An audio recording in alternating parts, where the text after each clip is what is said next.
मैं एक छोटे शहर के पुलिस स्टेशन में नाइट क्लर्क था।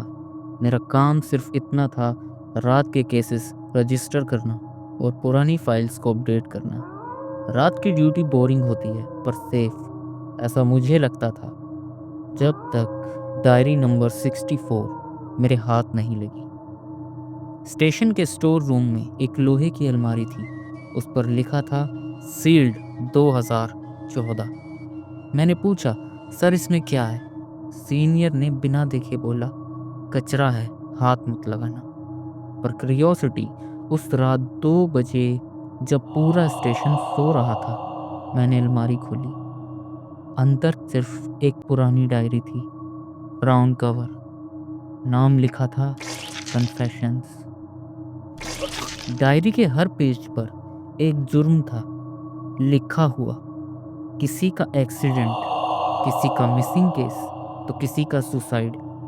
और हर केस के नीचे लिखा होता था केस क्लोज्ड, एविडेंस नहीं मिला। मैंने डेट्स देखी, सारे केस बिल्कुल रियल थे, जो मैं खुद रजिस्टर कर चुका था पिछले कुछ सालों में। और डायरी 2014 की थी। हालांकि एक बात थी जिसने मुझे अचंभे में डाल दिया। लास्ट पेजेस पर हैंडराइटिंग बदल जाती थी, और फिर एक पेज जिस पे मैंने देखा, लिखा हुआ था कि आज रात एक और नाम ऐड होगा, जो समझेगा कि वो सिर्फ एक क्लर्क है। मेरे हाथ कांपने लगे। नीचे नाम लिखने की जगह खाली थी।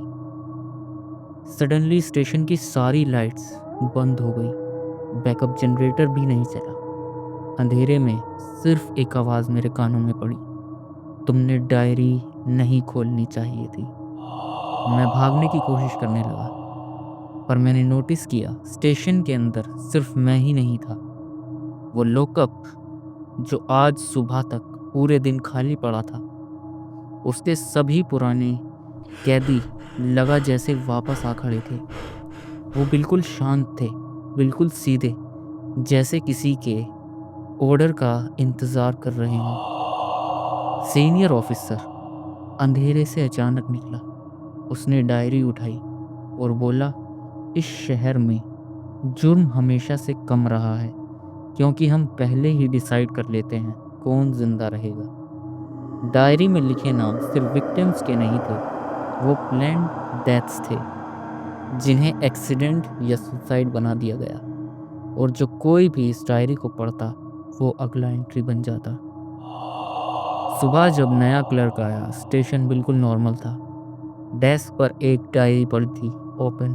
उसमें लिखा था confession complete, name edit successfully. और नीचे क्लियर हैंडराइटिंग में लिखा था मेरा नाम। उस क्लर्क ने कैजुअली पूछा, सर ये डायरी कहाँ रखूं? और उसके पीछे से आवाज़ आई, मेरी आवाज़, स्टोर रूम में। और हाँ, इसे सील्ड मत करना। दोस्तों, ये कहानी थी एक फिक्शनल स्टोरी। उम्मीद करता हूँ कि आपको ये पसंद आई होगी। हालांकि ये सिर्फ आप लोगों तक इस तरह की कहानी पहुंचाने के लिए शूट की गई है। तो अगर आपको कभी भी अपनी लाइफ में कोई भी ऐसा पैरानॉर्मल इंसिडेंट या कोई भी ऐसी एबनॉर्मल एक्सपीरियंस आपने कभी अपनी लाइफ में किया है, तो आप उसको मेरे स्क्रीन पर शो हो रहे ईमेल पर मुझे लिखकर भेज सकते हैं, और उसको नरेट करूँगा मैं यहाँ। तब तक के लिए अलविदा।